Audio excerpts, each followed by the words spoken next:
Wilayahnya i'jaz, mukjizat itu adalah pada alam. Hukum alam. Khariqul ada. Dia tidak mungkin menyalahi hukum selain hukum alam. Hukum itu ada macam-macam ya. Ada hukum syara, hukum syariat. 1. Hukum akal. 2. Yang paling bawah tadi hukum ada atau alam ya. Berarti khariq, apa arti khariq tadi? Kharaqa. Apa arti kharaqa? Khariqa merobek, menghancurkan tatanan alam. Nyambung? Dan dia tidak mungkin masuk menghancurkan tatanan dan tidak mungkin melanggar hukum akal.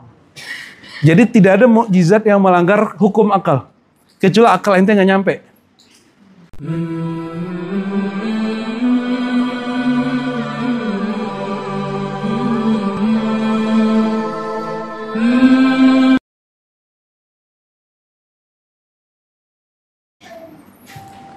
Walhamdulillahilladzi syarrafana bil iman bihi wa bir riwayah anhu wa nas'allaha ay yukrimana bi karamatin zatiyah syarifah ala wa hiya al istiqamah wal inabah. Amma ba'du, Allahumma salli wa sallim wa barik ala man kana khuluquhu azim. Allahumma salli wa sallim wa barik alaihi wa ala alihi wa ashabihi. Ma ba'du, ikhwah fillah. Sebelumnya kita sudah masuk ke bab nubuah, risalah dan wahyu. Pada sore ini insyaallah kita membahas tentang mukjizat. Jadi mengenal Nabi Muhammad SAW itu ada nasabnya, ada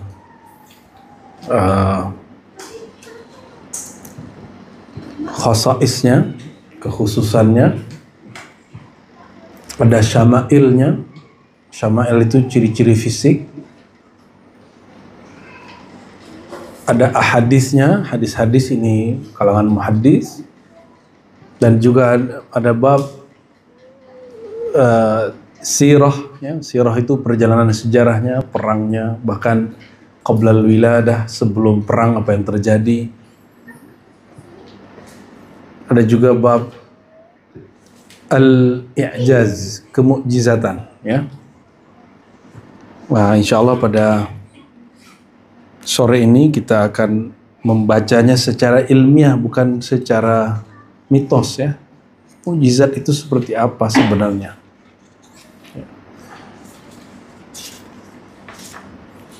Apakah mukjizat yang hari ini banyak yang menolak ada mukjizat kejadian luar biasa ya, karena dia nggak paham definisi mukjizat. Akhirnya dia ahlus sunnah, tapi giliran mukjizat menjadi mu'tazilah, tidak percaya dengan kejadian-kejadian luar biasa. Mari kita baca suratul Fatihah. Kita kirimkan turhaniyah baginda Rasulullah sallallahu alaihi wasallam dan semua ahli hadis, ahli sirah, semua ahli al-haqiqah, ahli syariah, ahli ma'rifah, wa sadatina wa mursyidina syekhina Syekh Muhammad Abdul Rabb An-Nazari wa Syekhna Sya'rani Al-Banjari, Syekhina Al-Mutaffa qariban Syekh Taifur Mawardi, wa usulihim wa furu'ihim. Al-Fatihah. Bismillahirrahmanirrahim.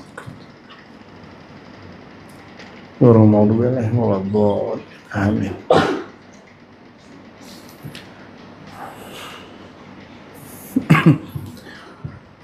Ada orang yang sudah putus asa menjelaskan mukjizat terus mengatakan mukjizat itu hanya Quran. Itu kurang pas ya. Maka sebelum berbicara sesuatu, pastikan kata-kata yang kita gunakan kita mengerti.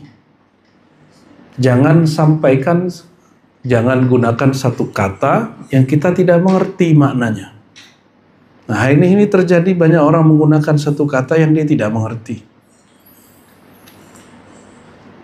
Mukjizat. Apa makna mukjizat secara harfiah, secara bahasa?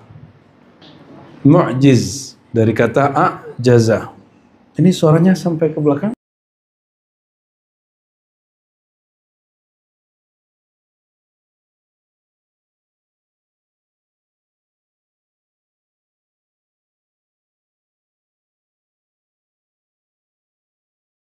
Mukjizat.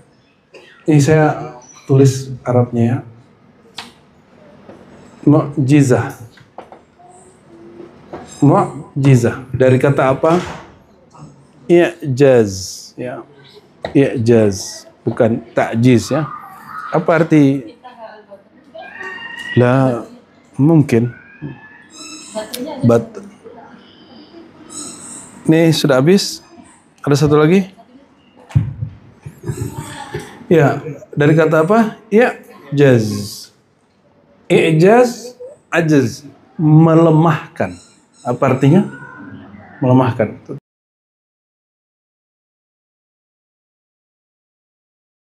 Bahasa. Secara bahasa. Sekarang jangan secara bahasa. Ini yang kita sebut artian harfiah. Jadi kalau mengartikan sesuatu jangan yang harfiah. Memaknakan sesuatu sesuai dengan maknawiyahnya atau mustalahnya, ya. Sepertinya memang tidak cocok. Baterainya habis, ya. Kedengeran sampai ke belakang? Ya. Makna yang kita pakai mana istilah. Ya, istilah itu bukan bahasa Indonesia. Tapi bahasa Arab. Istalaha yastalihu. Dari kata salah, soleh. Istalaha. Apa arti soleh? Yang relevan, yang cocok. Bukan soleh itu banyak sholat. Ada orang sholat banyak, tapi nggak pada tempatnya, nggak cocok. Betul nggak? Pernah nggak ngeliat video? Pakai sorban, pakai begini, terus sholat di stasiun. Lagi ruku, ditinggal sama keretanya. Pernah lihat? Pernah lihat? Itu maksudnya apa? Dia soleh tapi tidak, dia abid, ahli ibadah, bukan soleh. Soleh itu orang yang beramal sesuai dengan konteksnya. Paham? Itu yang disebut soleh. Maka soleh, amal yang kontekstual. Amal yang relevan, amal yang cocok antara lahir dan batinnya, zahir dirinya, batin dirinya, dan juga zahirnya alam, batinnya alam. Nyambung? Nah, maka mukjizat, apa arti mukjizat? Bukan sekedar, kalau lughatan apa tadi? Melemahkan.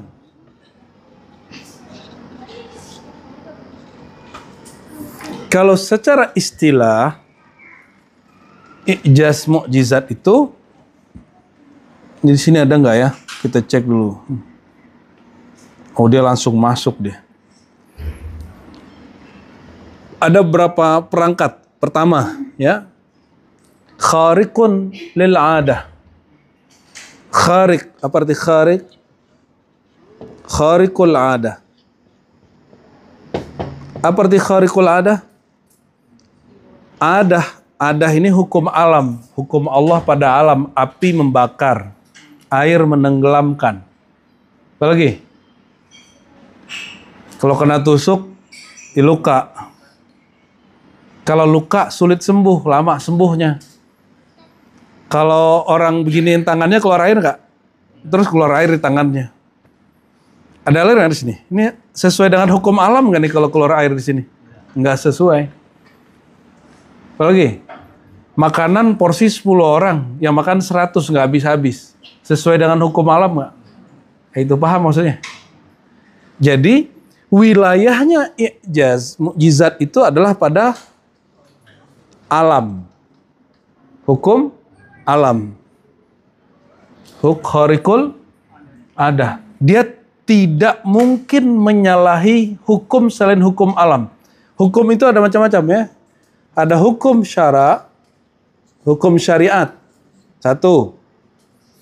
Hukum akal. 2. Yang paling bawah tadi hukum adah atau alam ya. Berarti kharik, apa arti kharik tadi? Kharaka. Apa arti kharaka? Kharika? Merobek, menghancurkan tatanan alam. Nyambung? Dan dia tidak mungkin masuk menghancurkan tatanan dan tidak mungkin melanggar hukum akal. Jadi tidak ada mukjizat yang melanggar hukum akal. Kecuali akal ente nggak nyampe. Tidak masuk akal dengan tidak sampai oleh akal, beda nggak? Yang ada, akalmu tidak sampai, bukan akalmu menentang. Kenapa disebut adat? Ini udah jadi bahasa Indonesia ya, adat. Apa arti adat dalam bahasa Arab? Itu bukan bahasa Indonesia itu, adat itu. Bahasa Indonesia banyak sekali utangnya ke bahasa Arab tuh. Disiapin buat ente mudah belajar agama kali. Ya. Ntar besok beli apa? Kayaknya ada deh gitu ya. Biar taruh doang di sini gitu. Kayaknya ada di lemari-lemari situ kali ya. Hukum adat itu ada ya'udu adatan. Apa artinya? Ada berulang-ulang setiap hari. Ente lihat kalau ada api mengenai sesuatu membakar nggak? Membakar. Orang kena sayatan pisau luka. Kalau sudah luka berdarah. Kalau sudah berdarah, dia apapun juga nggak, ya tetap luka, nggak langsung balik dia. Hukum adatnya setiap hari orang menyaksikan kalau luka berhari-hari baru sembuh. Tahu-tahu ada yang niup sembuh, kembali lagi kulitnya ketemu kulit, dagingnya ketemu daging, darahnya tidak keluar lagi. Itu namanya merobek tatanan hukum akal. Matahari mestinya terbenam, ini ketahan sebentar, itu hukum alam tuh. Tapi ingat, tidak ada mukjizat melanggar hukum syariat ataupun melanggar hukum, tidak merobek hukum syariat, tidak merobek hukum akal. Hukum syariat itu bukan dirobek. Orang tidak sampai kepada syaratnya maka tidak berlaku. Syarat orang nganjalin syariat apa? Berakal dan baligh. Ada kesanggupan melaksanakannya. Kalau orang sholat, dia masih kecil, dia wajib sholat nggak? Akalnya belum nyampe. Ente jadi wali, akalnya masih utuh. Katanya dia jadi wali nih, ya. Terus sholatnya jadi nggak wajib lagi. Berarti kalau sudah jadi wali, hukum syariat batal. Karena ente punya mukjizat, punya karamat. Itu namanya tidak faham. Terus kok ada wali nggak sholat? Berarti ente nggak paham juga. Wali nggak sholat, dua aja. Wali maskur, sukara, wali yang mabuk cinta, akalnya hilang. Atau wali majzub. Wali apa? Majzub, akalnya juga hilang. Berarti hukum syara tidak berlaku sama dia. Jadi kapan syariat tidak berlaku? Bukan berarti syariat diangkat dari dia. Bukan. Syariat tetap hukumnya. Namun ada orang yang tidak memenuhi syarat untuk melakukannya. Mohon maaf. Haji berapa sekarang? Itunya duitnya berapa sekarang? 56. 70 nih sama orang travel nih, bener Kak? Ya, yang reguler. Sampai kalau mau berangkat tahun depan 300 juta misalnya. Hanya lebih juga. Lebih. Oh, kayaknya kita beda channel kita nih. Ya, lebih ya, anggaplah 400. Ente punya nggak tabungan 400 tapi nggak ngutang? Berarti nggak sanggup, akal ada. Nggak wajib juga tuh syariat. Jadi syariat itu mudah sekali. Kalau emang tidak mau mengamalkan syariat, hilangkan akalmu. Jangan jadi orang berakal lagi udah. Nggak usah beragama udah. Jadi agama itu hanya untuk orang berakal. Nyambung? Maka tidak ada kewalian, tidak ada mukjizat keramat yang merobek-robek hukum syariat. Tidak ada. Terus kalau ada orang nuduh kita, biarin dia jadi nuduh. Berarti dia akalnya emang juga lagi masalah di itu ya. Nggak ada mungkin ya. Aduh, Masya Allah, Allahumma sholli ala Muhammad. Apalagi? Akharikul ada. Ini baru definisi satu. Yang kedua, kharikul ada, dia menghancurkan tatanan hukum alam. Lalu apa yang terjadi? Dia terjadinya pada siapa yo?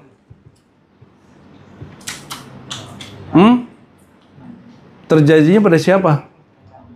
Pada nabi dan rasul. Wali enggak. Kalau ada wali punya yang unik-unik, itu bagian dari mukjizat nabi, bukan mukjizat dia. Azharallah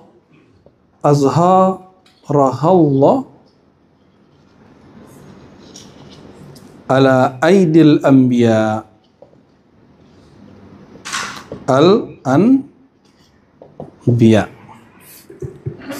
Ini bahasa Arabnya, ini definisi yang kita ringkas dari beberapa kitab.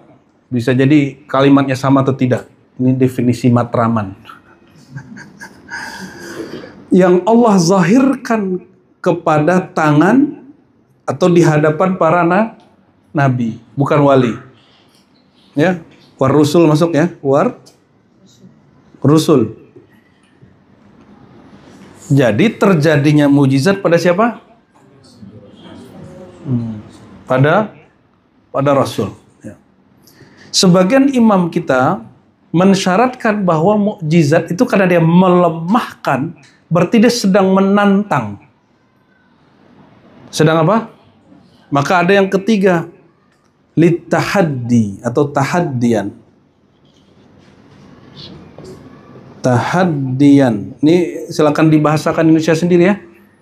Tahaddian, apa tahaddian? Untuk menantang. Siapa yang ditantang?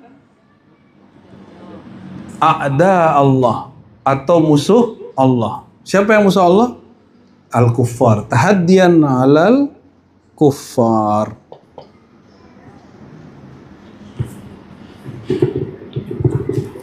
Alal munkirin, bisa begitu.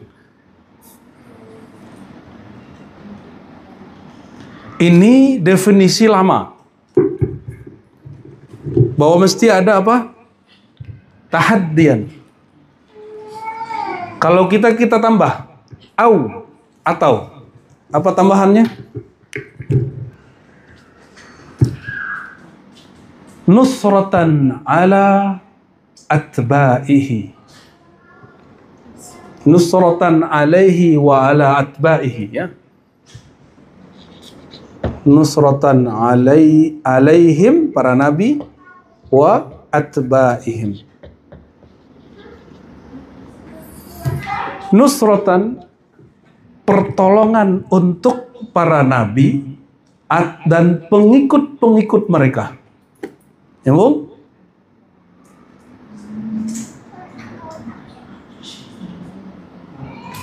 Nusratan alaihim wa atba'ahum ya.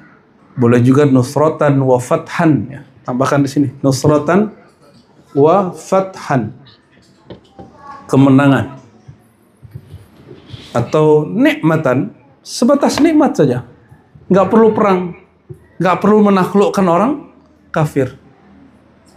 Contoh, ketika Nabi SAW sedang pergi perang, ya Rasulullah, kita krisis air. Kata Nabi, kalian sisa berapa? Ada yang sisa cuma segini. Ini bisa untuk makan minum mandi gak?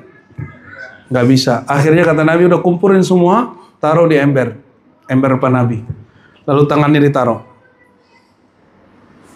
Tangan Nabi begini, tiba-tiba dibuka, keluar. Nggak ada keran, nggak ada apa, nggak ada apa namanya sekarang tuh, shower apa, nggak ada.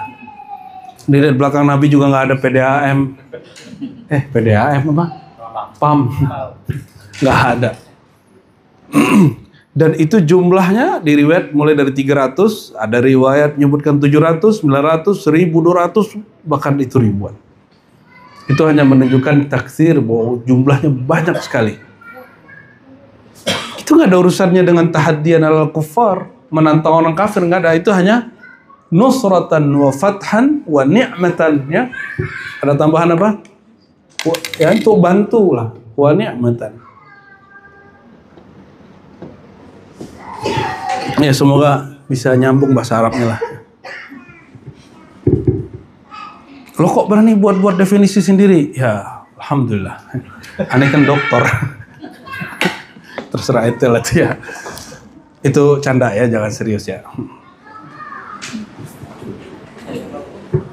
Kalau ente S1 belum boleh buat definisi. Serius aneh. Ini kata profesor kita dulu. Kalau kalian masih S1, S2, LC, itu belum boleh buat suatu, karena buat definisi itu sama dengan buat teori. Ilmunya mesti ya lewatin dulu lah sunatullahnya S1, S2, S3. Atau ngaji tradisional yang sampai kepada level Syekh Al-Mufti. Ya, itu boleh juga. Gak apa-apa ya. Ini dulu kata profesor kita almarhum sudah meninggal ya. Namanya Sirajuddin Zar. Dia berkalam begitu juga ke Buya Aldomi itu ya.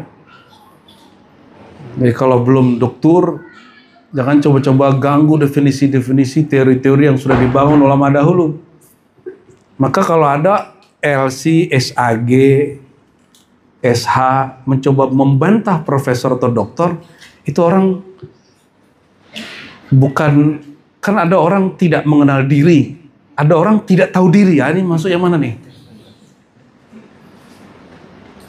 Ada orang dia menentang tafsir Pak Quraisy Shihab.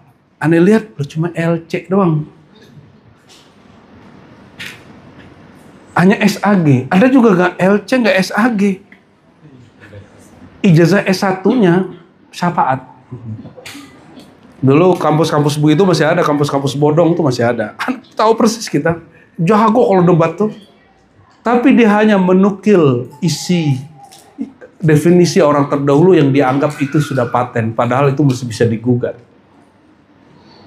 Jadi yang tidak boleh digugat itu cuma Al-Quran dan hadis-hadis mutawatir dan ijma' yang tidak masykuk alaih, yang tidak diperdebatkan, yang tidak ada syaknya.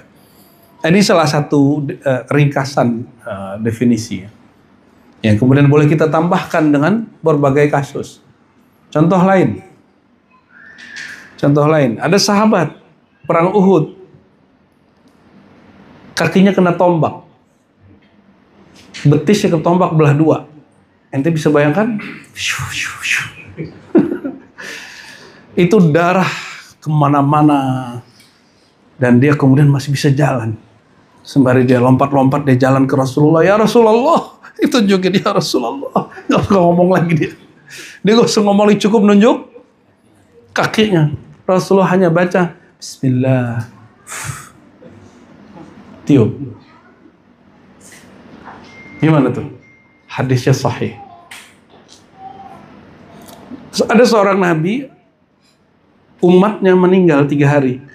3 hari kan udah mau hampir busuk tuh dah. Tapi belum rontok. Digali lagi, dipegang dadanya, dibaca Ismul Azam di situ, bangun lagi dia. Nabi Isa. Nabi siapa? Nabi Isa.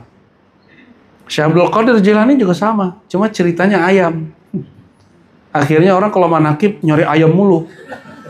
Padahal cerita ayamnya beda. Kisahnya hampir mirip waktu kami terabas. Jadi itu waktu kami terabas udah nyampe di kampung mana lah tuh nggak jelas sih, udah gunung ini gunung itu udah nggak jelas. Nyampe satu tempat kita lapar. Saya bilang ke orangnya, boleh nggak nih kita beli ayam terus kita minta dimasakin. Tahu-tahu ayam yang dimasakin itu punya anaknya. Waduh, bahaya nih baca manakib kita nih di sini. Kita perut sudah lapar. Gak ada lagi ceritanya. Itu terjadi pada masa Syekh Abdul Qadir Jilani. Ada muridnya, muhibbinnya, ingin mengundang guru makan di rumah. Kan biasa ya, orang dulu ini kan gak bisa ngasih apa-apa. Ya udahlah, kasih aja guru makan. Syekh Abdul Qadir Jilani tahu nih murid sederhana sekali, tapi dia ingin memberikan yang terbaik. Makanan terbaik saat itu hanya ayam, bukan ayam broiler, bukan. Dulu ayam kampung itu sebagian ayam kampung nggak? Wah, enaknya bukan main. Udah mau makan, udah pegang, itu ayam sudah jadi digoreng sudah. Kebayang ayam kebuli?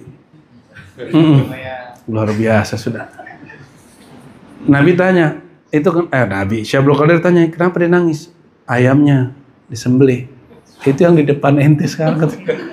Oh ya sudah, dia doa angkat tangan, itu ayam baliknya jadi ayam. Maka Imam Suyuti mengatakan, apapun mukjizat para nabi terdahulu boleh jadi keramat para wali. Aklan, secara aklan. Akal nggak menolak.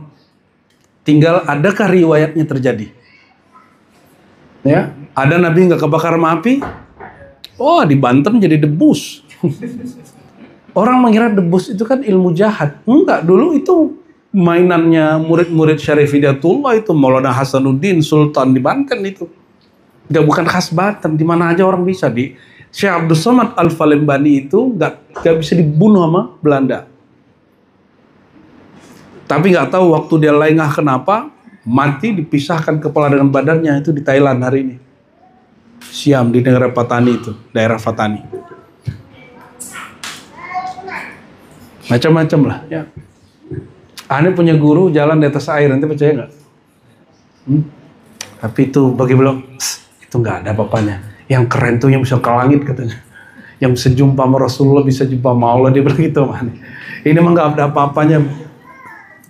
Cuma orang awam tahunya kalau bikin haul, bikin manakib, itu cerita keramat. Enggak. Haul dan manakib, haul itu menghaulkan sang imam atau seorang tokoh. Haul artinya putar 1 tahun. Apa yang kemudian diceritakan manakibnya? Apa arti manakib? Bahasa Arab manqabah, manakib. Manakib jamak, pluralnya. Singlenya apa? Mufradnya manqabah. Apa arti manqabah? Siratuhu hasanah. Cerita baik tentang dia. Kisah baik tentang dia. Bukan hanya cerita keramat. Jadi kita ceritakan kok bisa seorang Syekh Abdul Qadir Jilani jadi Jailani yang kita kenal hari ini. Diceritakan bagaimana dari kecilnya, remajanya, dewasanya, gurunya siapa, syekhnya siapa, kewaliannya, ilmu kewaliannya. Bukan hanya keramatnya. Keramat itu paling cuma 1/10 yang kita ceritakan. Maka saya agak kecewa, agak males datang ke beberapa tempat haul. Diundang pun nggak mau, ceramah pun saya nggak mau kadang. Kenapa? Mereka nuntutnya kita cerita tentang keramat. Bagi saya keramat yang sejati bukan di situ. Keramatnya ilmu ma'rifat dia. Kalau kita ceritain itu malah kita disindir-sindir. Ketinggian kajiannya. Ya. Astagfirullahaladzim. Ada orang yang menaruh Syekh Arsyad Banjari di atas makom seorang wali. Yang naruh Wali Songo di atas Wali Syekh Abdul Qadir Jilani, itu aneh itu bagi saya. Yang naruh makomat Syekh Yusuf Al-Makassari di atas yang sepantasnya. Jadi kita kalaupun diundang pun untuk haul, kita lihat-lihat dulu nih kelompoknya kelompok halu, apa kelompok ilmiah, apa kelompok muhibbut thariqah yang sebenarnya. Jadi tidak semua pertanyaan mesti dijawab, undangan mesti dihadiri. Ya, makanya aneh nggak cepat kaya seperti Ustadz yang antum kenal itu ya. Nggak cepat kaya aneh. Susah. Ya. Lama, naiknya lama. Kenapa? Bagi kita nggak semua orang mesti kita bikin senang. Ya, kita lagi ciri ridha Allah, bukan lagi ciri ridha makhluk. Paham maksudnya? Ya. Maka kajian-kajian kita nggak usah rame-rame banget. Ramenya sederhana aja. Tapi ya suatu saat ramekan. Yang penting apa? Orangnya ngaji karena kesadarannya, bukan karena ikut-ikutan. Kalau antum karena kesadaran, digoncang apapun, itu nggak akan berubah, tetap ngaji. Karena rohnya sudah mengenal makanannya apa. Walaupun was-wasnya begini, ujiannya begini, di rumah begini, pekerjaan begitu, di majelis lain lagi. Tapi kalau sudah kenal makanan rohaninya, dihajar semua.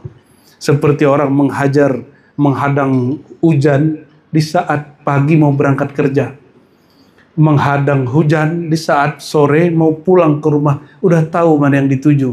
Maka kajian kita, kajian yang disebut hakikat dan ma'rifat itu bukan kemudian ente menjadi wali jadi Tuhan, menghilangkan syariat, enggak. Justru jalan pulang. Mencari tujuan kesejatian kita ngapain gitu. Itu tujuan kita. Nah, dalam bab mencari kesejatian itu, sang sejati itu adalah Sayyidina Muhammad sallallahu alaihi wasallam. Salah satu part of life-nya, bagian dari hidupnya adalah ada mukjizat terjadi pada dirinya, ya. Mari kita baca sedikit. Ini sudah dibaca sama Buya Abdomi kemarin, Buya Asfi, ya.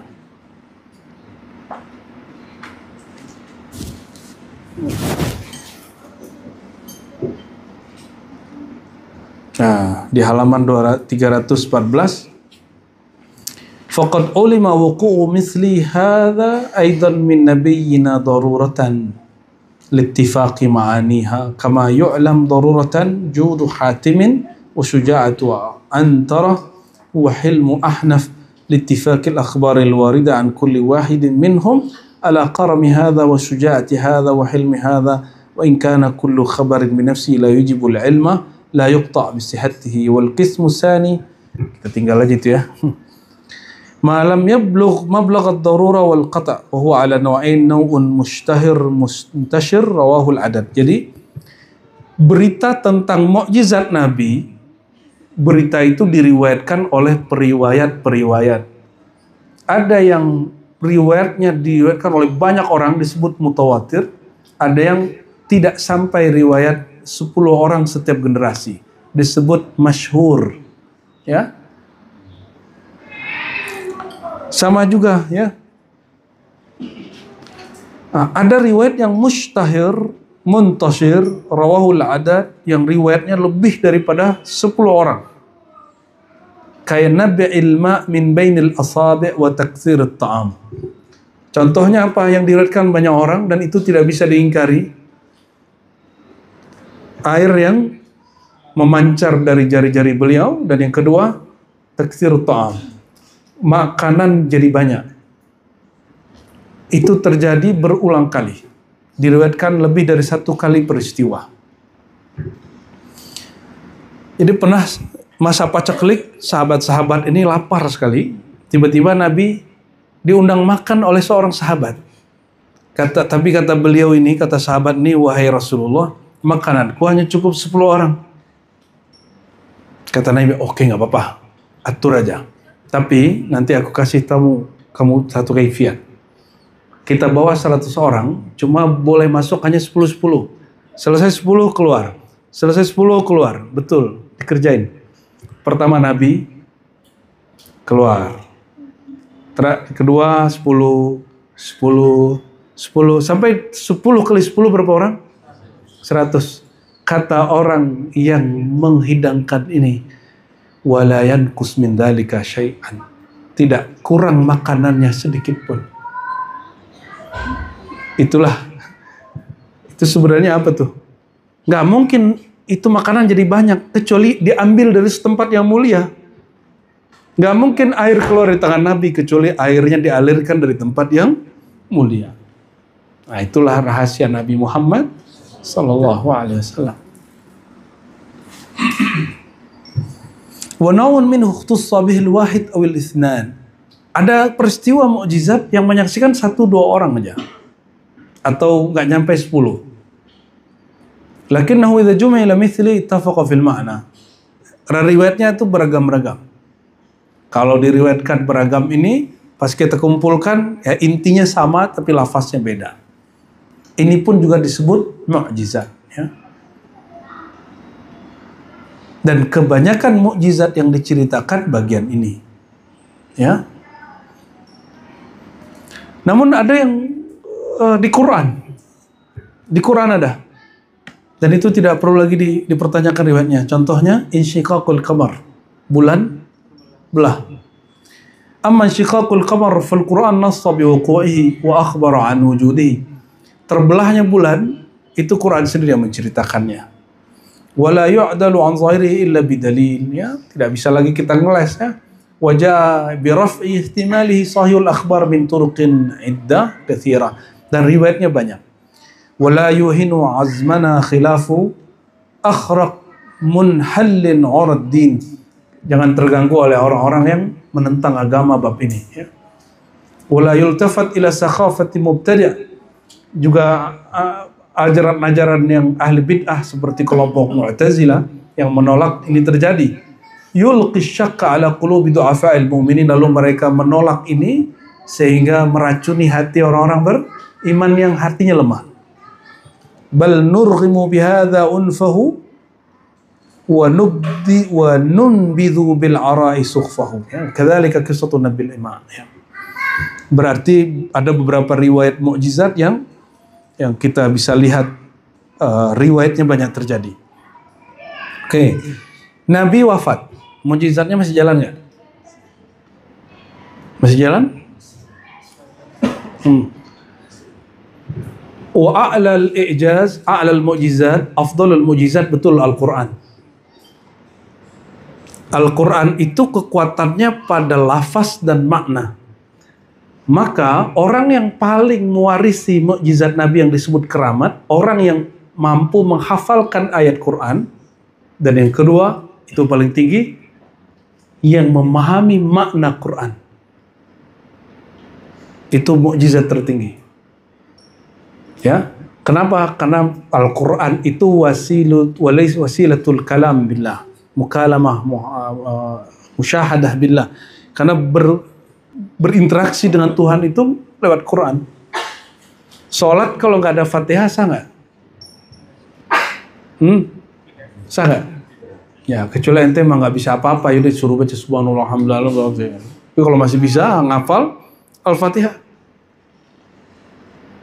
Dari semua ayat Al-Quran hanya Al-Fatihah yang menjadi rukun sholat. Itu mukjizat tertinggi Rasulullah SAW. Ya. Dulu orang-orang masanya masa suka yang gaib-gaib, suka yang apa tadi? Kejadian-kejadian luar biasa. Hari ini zaman berubah. Orang sihir aja mungkin hampir nggak percaya. Ya ada tuh influencer itu juga, ya, YouTuber yang menantang dirinya untuk disantet tapi nggak mati-mati sampai hari ini. Keren juga tuh orang. Orang kampung kita juga tuh, ya. Siapa namanya? Ferry juga namanya, sama kayak antum. Kumisnya mirip lagi dia. Bedanya ini lebih terang aja kulitnya daripada itu. Itu sampai kasih sayembara. Siapa yang bisa nyantet aneh, kasih alfat satu gitu. Wah, mantap juga dia itu. Berarti dia sudah dikasih tahu sama orang bobroknya ilmu santet. Ada ilmunya, cuma dia tahu bobroknya, tahu kelemahannya. Kalau kita dalam ajaran Ahlus Sunnah, Al-Quran mengisbat, menetapkan bahwa sihir memang ada, tapi itu permainan mata. Permainan, maka kalau ente memang tasdik percaya, kena. Kalau nggak percaya, nggak kena. Was-was aja kena. Terus kenapa orang yang namanya sama dengan antum itu nggak kena? Karena dia nggak percaya. Nah itu, kenanya di situ. Terus kenapa kemudian ruqyah itu perlu? Ruqyah itu adalah gimmick yang untuk masuknya nur kalimah Quran, biar gaya-gaya dikit lah. Gitu, itu gayanya itu. Padahal transfer energi bacaan itu kan lewat suara dan lewat nafas. Cukup tuh. Oleh karena itu, kalau metodenya tidak dapat, maka orang kesurupan tambah kesurupan. Betul nggak? Bacaan Quran lu kok tambah kesurupan dia. Malah ayat kursi ente diulang lagi sama dia. Karena kebanyakan kesurupan itu bukan karena jin, syaitan, karena diri ente sendiri. perasaannya melewati akalnya. Orang patah hati, kesurupan kan? Oh, kita nanganin itu dari aneh remaja dan nanganin itu dari dulu. Tapi udah males, udah nggak mau, capek. Harus kembali kepada diri orang itu sendiri supaya dia sadar dengan akalnya. Putus kerja, stres, kesurupan. Pengen juara, udah juara, tahu-tahu jadi nomor berapa, kesurupan juga tuh. Orang juara kesurupan, nah itu aneh pernah nyasin tuh. Percuma dia jadi juara ya kan. Jadi kebanyakan adalah perasaan yang menguasai kesadaran. Jadi kalau mau orang permanen selesai dia dari kesurupan, ajarin dia ilmu logika dengan baik. Ajarin dia filsafat. Ajarin dia ilmu tauhid. Karena ilmu tauhid, ilmu filsafat, ilmu yang mengutamakan akal itu betul-betul menjadi sumber kesadaran kita. Ya. Insya Allah ya. Insya itu sebabnya ribat kita concern dalam kajian-kajian yang merawat akal. Ngaji tasawuf tapi akalnya harus dirawat. Jangan ngomong halu kebanyakan, jangan ngomong mujizat kebanyakan, jangan ngomong mimpi kebanyakan. Mimpi itu hanya kabar gembira. Dan ini nggak tahu entah keberapa kali saya katakan, agama kita, mazhab kita, thariqah kita, ilmu hakikat, ilmu syariat yang kita terima dari guru-guru bukan dibangun dengan dasar mimpi atau pengalaman rohani. Dia dibangun dengan dalil akli, dalil syar'i, dan dalil adi. Terus mimpi pengalaman rohani apa? Dia sekedar menghibur. Bahasa nabinya mubasyarat. Ya. Itu sebabnya yang mimpi ini, mimpi itu, mimpi ini, itu jangan kemudian jual di sini, nggak laku. Hatta mimpi Nabi. Mimpi Nabi berarti ente dihibur oleh Rasulullah, berarti salawatnya mungkin diterima, cintanya mungkin ya tidak bertepuk sebelah tangan. Maksudnya begitu ya. Jadi apapun yang dialami, tolong jangan mengalahkan akal ya. Begitu juga nanti, itu kan pengalaman rohani itu ujian. Kalau kejadiannya di alam rohani, ente senang. Sekarang coba kejadiannya di alam jasmani, akalnya masih utuh nggak? Ketika ekonominya seret, atau ekonominya lagi naik-naiknya, ketika hatinya lagi patah hati namanya, masih utuh nggak kesadarannya? Ketika bab cinta-cintaannya terganggu, bab benci-benciannya kambuh, ya, nyalek, ya, temannya nyalek nggak? Nyalek nggak kepilih, nggak dapat suara. Banyak kan yang pakai jadi Superman habis itu, ngerti nggak itu maksudnya? Karena dia gagal jadi caleg, itu berubah jadi Superman dia, tapi nggak ada S-nya, yang ada perut endut. Terus ngomong sendiri, yang gagal jadi wali kota, tapi dia tetap jadi wali kota. Di suatu tempat, di kamar dia aja. Paham maksudnya? Allahumma sholli ala Muhammad. Jadi kenapa ilmu akli ini harus dikuatkan? Maka nanti ke depan kita akan buka lagi ilmu logika, mantik, ya, insya Allah. Ya ini dibagikan gratis. Dibagikan gratis karena saya dapatnya berbayar. Saya tahu mahal. Ilmu itu mahal. Bayarannya bukan duit. Bayarannya adalah kesungguhan. Menjaga akal ini kesungguhannya. Jadi ente bayar dengan kesungguhan. Bayarnya dengan apa? Kesungguhan. Nanti pelan-pelan kita ajarin ya, biar nggak selama-lamanya dibodohi atas nama agama. Oke?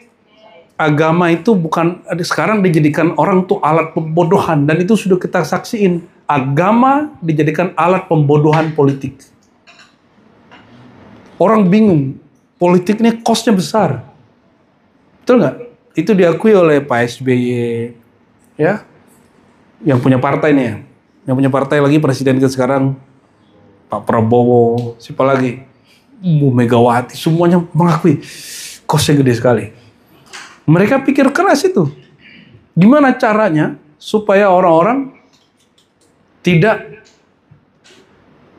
tidak perlu bagi-bagi duit, tapi orang ikut dia. Karena hari ini itu, walaupun sudah ada undang-undang anti money politik, tapi itu tambah merajalela. Betul nggak? Antum nyaksin? Hampir setiap kampanye itu bagi-bagi duit. Betul nggak? Itu sebabnya aneh nggak pernah mau datang pengajian musim kampanye, kecuali pengajian rutinan.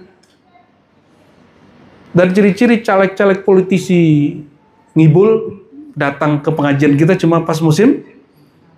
Ya, nanti kalau udah kepilih nggak mau lagi. Maka ente lihat, dia kepilih, dia masih nggak datang ke kita nggak, atau masih ngundang kita nggak? Berarti dia beneran emang suka ngaji. Maka kita pun cinta dengan pemimpin-pemimpin wakil rakyat, udah jadi pemimpin pun dia masih ngaji. Bukan untuk sekedar pencitraan, tapi emang dia pengen ngaji gitu. Akhirnya kita sudah lihat mulai dari 2016, ya, puncaknya 2019. Betul deh. Ini salah satu pimpinannya. Ini bahasa kerennya, bahasa parahnya, korbannya. Ya. Orang itu kalau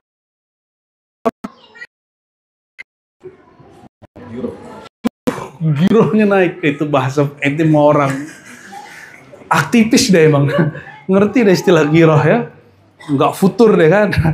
Jadi kalau urusan mau membangkitkan sentimen emosi seseorang, akan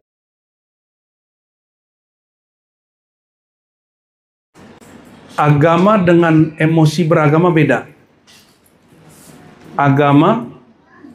Emosi beragama beda. Agama dengan sikap beragama beda. Agama suci, sikap nggak suci. Jadi ketika ente mengatakan, aneh lagi bela Islam, belum tentu pembelaan ente betul. Ini ormas Islam, ini ormas suci. Enggak, Islamnya suci, ormas ente nggak suci. Maka mungkin nggak partai berlambang kubah hijau Rasulullah korupsi? Ya. Apakah kubah Rasulullah korupsi? Mungkin nggak partai yang tiap hari pagi baca Hizib Bahar, sore baca Hizib Bahar. Aneh nggak nyontoin partai mana? Aneh lagi nyontoin partai aneh nih. Partai Hizib Bar, partai Syazili, partai Naqsyabandi. Terus terjebak kepada hal-hal yang seperti itu. Mungkin nggak? Mungkin saja. Mau dihantuk sama urusan sapi kayak. Apalagi urusan lawan jenis. Itu sangat mungkin. Ente mau kiai 1000 kali kiai, ujiannya ya sama. Fulus lawan jenis. Jadi jangan heran itu terjadi. Jangan heran itu terjadi. Itu sudah sunatullah yang terjadi. Jadi ketika kita kemudian memahami agama, ya, jadi ada agama bahasa Arabnya apa? Din. Agama. Dulu bahasa lamanya ugama. Tapi agama ataupun din itu tidak terlalu mewakili. Karena din di Quran itu tidak semuanya bermakna agama. Karena agama itu a dan gama. Enggak semuanya nyambung. Din kadang berarti hari akhirat, kadang berarti ajaran Allah, kadang berarti ya, pembalasan. Ya. Din, ada namanya din, ada sikap yang berkaitan dengan din. Namanya tadayun. Apa bahasa Arabnya? Tadayun. Tadayun itu sikap. Sikap religius.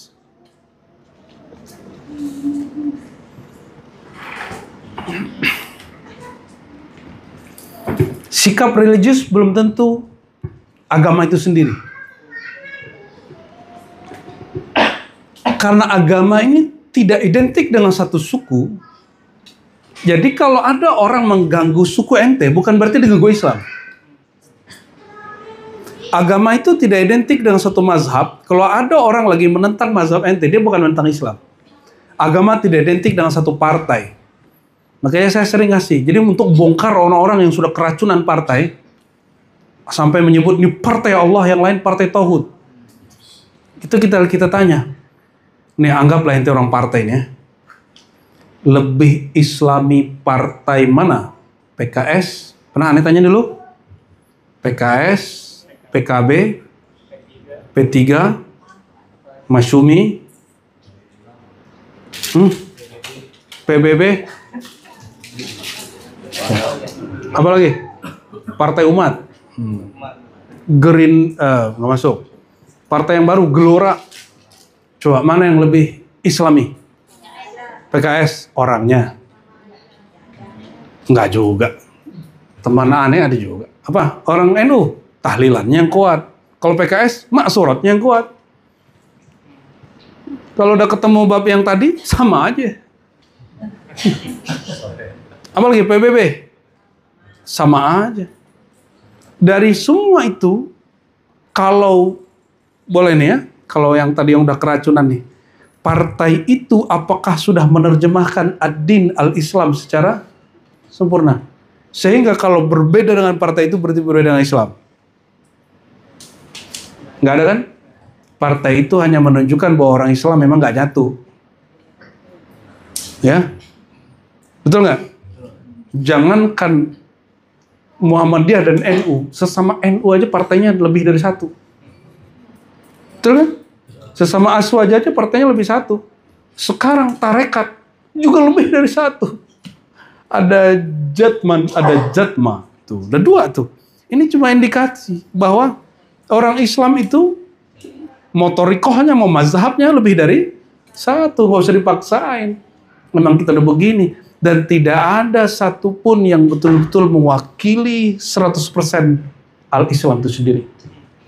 Ini kaidah. Al-Islam, agama Islam tidak identik dengan suku, bangsa, aliran, kelompok, partai, ras, suku, kulit, dan segala macam. Arab, Islam. Nyambung? Ya, nggak ada urusannya. Nggak ada urusannya. Kenapa? Abu Jahal, Abu Lahab juga orang Arab. Jadi ente kalau ngeliat ada orang Arab di puncak kacau seperti Abu Jahal dan Abu Lahab, ente bilang shadaqallah. Tabbat yada. Udah gitu aja bacanya. Biasa aja. Ente ke Arab sana, yang korupsi orang Arab. Yang bunuh-bunuhan sampai hari ini, yang tidak berhenti sampai hari ini orang Arab. Betul nggak? Makanya nabi-nabi dominan di Timur Tengah. Ya, muka-muka ente tuh suka perang deh. Muka-muka Hamid tuh. Ya. Jadi beragama dengan agama itu sendiri beda. Jadi kalau ada orang ganggu simbol-simbol kita, pergerakan kita, partai kita, torikoh kita, dia bukan lagi ganggu Islam, dia ganggu ente.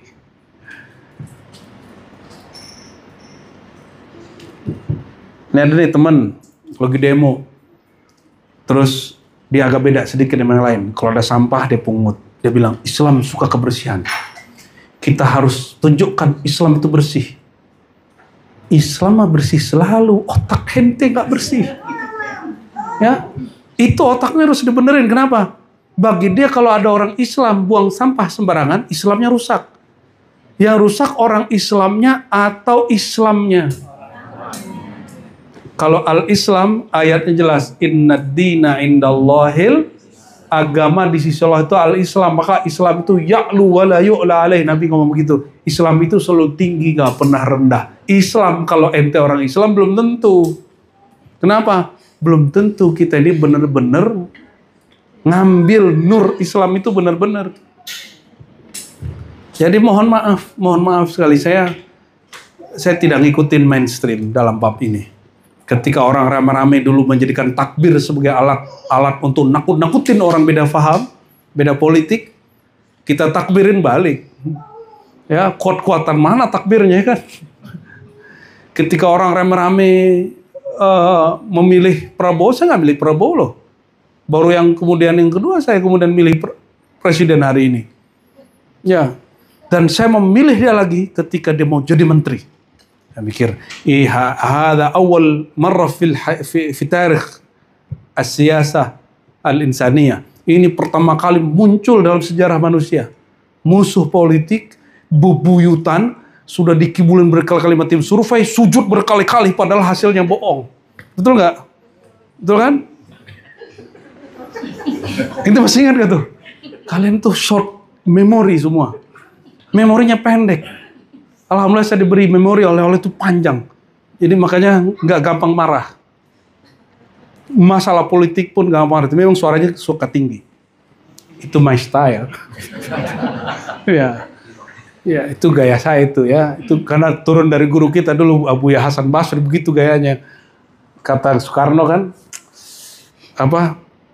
Hos Cokroaminoto adalah cerminku. Nah, kalau aneh boleh ngomong, Abuya Hasan Basri, An-Naqsyabandi, Al-Qadiri, As-Samani itu cerminku. Dulu kita kalau khotbah kita ngeliat dia, ngajar kita ngeliat dia. Itu beliau hadirnya orang takut. Ada orang kebatinan jadi kiai. Sudah oke, sudah bagus, ngajarnya sudah oke, sudah tobat, tapi ilmu hakikatnya masih ada yang aneh-aneh kalimatnya. Itu Abuya Hasan Basri selesai ngajar kan dia pulang udah malam. Di jam 12 beliau nggak sanggup lagi, dingin. Kampung kita sampai hari ini masih dingin. Dianterin pulang. Baru dia berani ceramah. Apa pembukaan dia? Kalau guru kita Abuya Hasan Basri hadir, aneh takut, aneh udah kayak semut udah. Padahal itu syekh yang kedua, itu paling bagus cerita hakikat Nur Muhammad. Kalau ada Abuya Hasan Basri, semuanya kaku kikuk semuanya. Ya aneh nggak mau ente begitu. Gayanya aja kita ambil stylenya. Auranya jangan diambil. Allahumma sholli ala Muhammad. Ya. Jadi al-Islam tidak identik dengan suku bangsa. Tidak identik dengan suku Jawa, suku Minang, suku Makassar, suku Banjar, suku Banten, nggak ada urusan. Tapi ketika suku-suku ini terwarnai oleh al-Islam, ada yang betul-betul masih di jalannya, lalu mereka bikin suatu kaidah yang dipegang secara tradisional, secara tradisi, adat bersandi syara bersandi kitabullah. Dipakailah di tanah Melayu, maka orang Melayu bilang, kalau ada orang Melayu murtad, maka dia batal Melayunya, gitu kan? Di Minang juga begitu. Kalau ada orang murtad, maka batal Minangnya. Bukan berarti Islam itu Minangkabau, bukan Islam itu Melayu, Islam itu Banjar, enggak. Tapi mereka terwarnai. Nyambung ya? Oleh karena itu, kalau ada suku ente diganggu sama orang dihina, itu bukan menghina agama kita. Ini mungkin partainya nanti beda-beda nih ya. Antum partainya apa Bang Ferry? Sebutin aja. PSI. Dulu nyablos apa? PKS kan? Ya enggak, bukan. Apa? PAN. Sama dengan Primus berarti. Ini apa? PKS kan? Mau PBB? Ketahuan wajahnya. Habib dulu Habib. Ini emang beda. Habib yang ini beda emang. Beda sama Habib yang ono. Kalau Bang Do apa Bang Do? Partai Imut apa umat? Ya ini udah beda ini. Ya. Dan antum perhatikan, orang tarekat itu karena punya mursyid, punya murid, itu betul-betul menjadi objek yang orang politis ini nafsu melihatnya. Makanya dulu di kalangan Aswaja ada namanya Jatmi, Jam'iyah Thariqah Mu'tabarah, Jatmi. Di zaman Orde Baru didekatin oleh orang-orang Golkar, Jatmi kemudian pecah jadinya Jatman. Jatman ini kemudian bentuk dari kesadaran orang-orang NU bahwa kami dulu, kalau Jatman itu dulu partainya P, ini boleh kita beda paham ya, beda data. Orang P3 itu NU bukan? Orde Baru apa? Golkar. Ini Orde Baru. Ini biar ente nggak bingung nanti aneh mau ikut Jatman apa Jatman, bebas ini mau ikut mana aja gue boleh. Ya. Golkar di zaman itu, ini bukan Golkar yang sekarang ya. Kita Golkar sekarang udah hilang tuh ideologi-ideologi itu.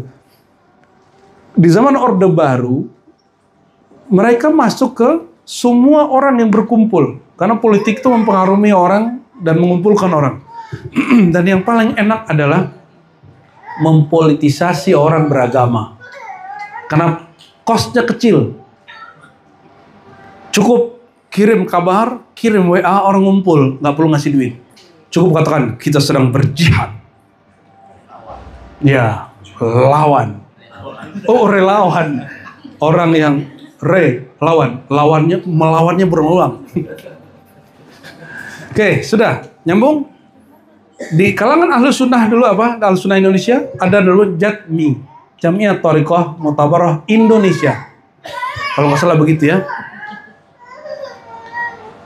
Karena kemudian mursyid-mursyidnya ada yang ikut Golkar.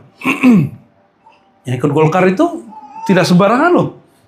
Ente jangan kemudian merendahkan mereka yang kemudian menerima Orde Baru. Itu bagian dari cara mereka memahami akidah Ahlussunnah. Sama-sama aswaja loh. Salah satunya guru besar Al-Thariqah di Tasik, Abah Hanom. Di Jawa Timur, pecahnya bukan main. Sama-sama Thariqah Qadiriyah Naqsyabandiyah. Sama-sama TKN, Abah Anom memilih Golkar. Sama-sama TKN, sedangkan di Jombang ada Kiai Adlan Ali, ada Kiai Musta'in, macam ya. Itu ditulis dengan apik oleh Martin van Brunesen, itu kawannya Gus Dur. Sejarah Tarekat Naqsyabandiyah di Indonesia. Ada di situ beberapa bukunya. Kalau ngambil tolong dibalikin. Ya. Karena itu wakaf seseorang itu ya. Kita